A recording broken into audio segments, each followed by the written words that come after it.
Currently, private corporations, not contracted to any known nation, are operating assassination squads in Syria, organizing revolutions throughout the Middle East, and are training and funding terrorist groups. The largest and most secretive, the most dangerous isn't Blackwater or L3 Communication, not Corp. It is Google. You know, the search engine and the folks that run YouTube, with all those videos with puppies and kittens. Google goes bad in 2010. Former White House security advisor, assistant to Condoleezza Rice, Jared Cohen, joined the secret organization at Google. Prior to joining the secret war against Iran, Cohen spent 4 months in that country, a nation he now leads destabilization efforts against from secret facilities in Azerbaijan, a story that reached international audiences when WikiLeaks published Stratfor emails exposing Cohen's black ops against Iran. WikiLeaks had no intention of opposing the attacks on Iran but was rather tasked with taking down Stratfor, a private intelligence group that represented a threat to the secret corporate war WikiLeaks never managed to see, even on documents it leaked but apparently never read or understood. Even a broken clock is right twice a day. The WikiWeasel. We all know how WikiLeaks feels things, their blind loyalty to Israel, their slavish alignment with the corporate media and their hatred of distractions, minor issues like 9/11 or how the West and Israel is backing Al-Qaeda in Syria. In December 2010, Zbigniew Brzezinski cited WikiLeaks as part of an intelligence agency and the output of WikiLeaks as seeded. WikiLeaks is a psyop, or as Webster Tarpley would phrase it, a limited hangout, leading Google's globalist dirty tricks division from Wikipedia, an organization perhaps even more controlled, more flawed than WikiLeaks itself. Part of their bio on Cohen, an Israeli citizen, former top U.S. counterintelligence expert and now, supposedly, employed by innocent Google. Jared Cohen, born November 24, 1981, is the director of Google Ideas and an adjunct senior fellow at the Council on Foreign Relations. Previously, he served as a member of the Secretary of State's policy planning staff and as an advisor to Condoleezza Rice and later Hillary Clinton. Initially brought in by Condoleezza Rice as a member of the policy planning staff, he was one of the few staffers that stayed under Hillary Clinton. In this capacity, he focused on counterterrorism, counter-radicalization, Middle East South Asia, internet freedom, and fostering opposition in repressive countries.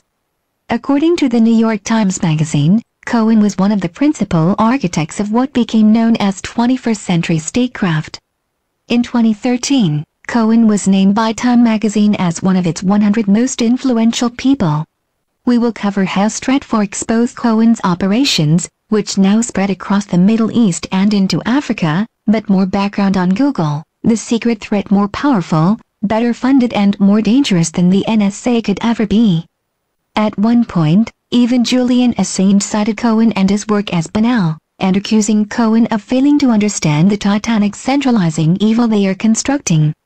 Yet, no one has ever heard of Jared Cohen, not of his months in Iran or his operations and his Google safe houses, not just in Azerbaijan, managing black ops in Iran but his black sites in Turkey, and their relation to chemical weapons used by jihadists working against the Syrian government, working for Google. Is Google the real Homeland Security? Last week, news organizations in the U.S. reported an interesting story. An American family, totally unconnected to the Middle East or extremist politics, had been using Google to search the internet. The wife was looking for a pressure cooker for canning vegetables.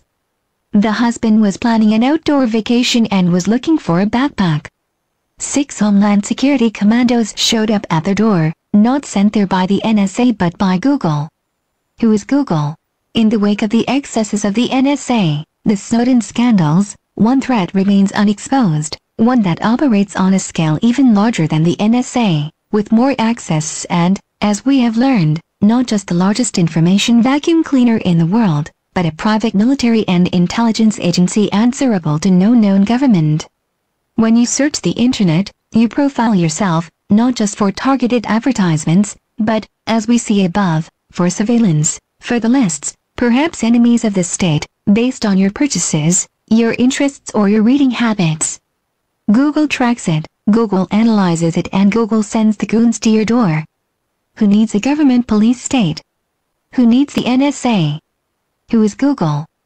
On July 25, 2013, YouTube, a division of Google, at the request of the Anti-Defamation League, a key component of IPAC, Israel's bribery, blackmail and espionage operation against the United States, shut down Press TV's video access to the Internet. Does the ADL and IPAC control Google, or is it the other way around? What if Google decides on a regime change in Tel Aviv? Who is Google? Busted, Google Black Ops in Iran in 2012. WikiLeaks published emails from the private intelligence group, Stratfor, outlining Google's role as a contractor for the CIA. A February 2011 email from Stratfor Scott Stewart published by Julian Assange reads as follows: Google is getting White House and State Department support and AMP air cover. In reality, they are doing things the CIA cannot do. But, I agree with you. He's, Jared Cohen, going to get himself kidnapped or killed. Might be the best thing to happen to expose Google's covert role in foaming uprisings, to be blunt. The US Gov can then disavow knowledge and Google is left holding the expletive deleted bag. Cohen might end up having an accident if he is not careful. This is not child's play. Months ago, CIA sources confirmed Google's role as a contractor, gathering intelligence against Iran. However, current sources indicate that the CIA isn't their only client and that intelligence gathering isn't all they do. Google is also totally operational, inside Iran, inside Syria, inside Iraq, inside Egypt, inside Afghanistan, inside Pakistan, inside Libya, not tracking internet shopping, but boots on the ground. Does this mean weapons, car bombs, sarin gas? This is exactly what we are being told. Google Idea Group's The email below is now being stolen for the fourth time. The email itself is from Jared Cohen of Google Idea Groups. WikiLeaks hacked the email from Stratfor. How Stratfor got it, we can't guess. The email itself is a Google internal document, one we sourced through WikiLeaks. What does it outline? Does it plan killings of Iranian scientists or terror bombings? We can't be sure. But if Google uses the same veiled language as other organized crime operations, well, read it and make your own decision. Send. Sunday, February 27, 2011, 9:28 a.m. to Secure List Subject, Google and AMP. Iran internal use only. PLS do not forward. PLS do not forward. Sole source extracted from an internal email to a senior Google executive. The MSG is from Jared Cohen, the former policy appointee at State, and discusses Cohen's plans on mating with Iranians, note, anti-government insurgents.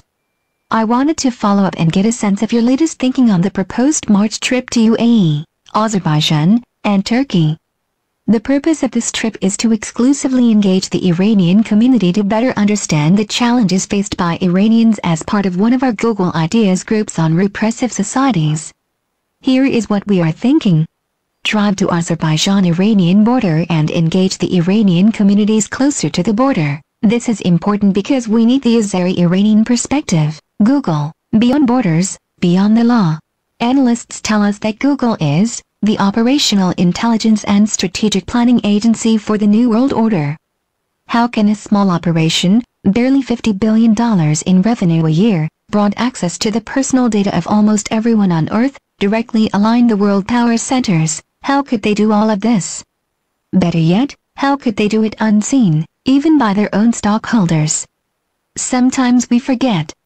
Millions of drivers carry phones that report vehicle locations, even speed, voluntarily, to help Google run their navigation service. Google Earth had photographs of almost every building on Earth, every intersection, every school, and even sells military-grade satellite service, in real time, to clients who have more than a minor curiosity about those around them. Google reads much of the world's email. Google not only monitors internet searches, they provide the results, steering people to products and ideas they favor and censoring the rest. For a small fee, Google will smear anyone on Earth, guiding internet searches to feed paid sites on obscure and secretive servers to spread wild conspiracies, bizarre accusations, and defamation.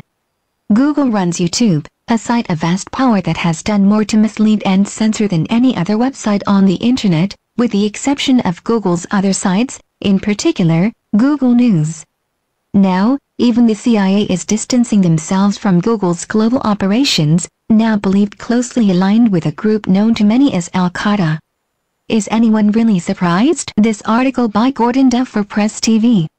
Gordon Duff is a Marine Vietnam veteran, a combat infantryman, and senior editor at Veterans Today. His career has included extensive experience in international banking along with such diverse areas as consulting on counterinsurgency, defense technologies or acting as diplomatic representative for UN humanitarian and economic development efforts. Gordon Duff has traveled to over 80 nations. His articles are published around the world and translated into a number of languages. He is regularly on TV and radio, a popular and sometimes controversial guest. Please help to circulate this information far and wide and awaken our brothers and sisters.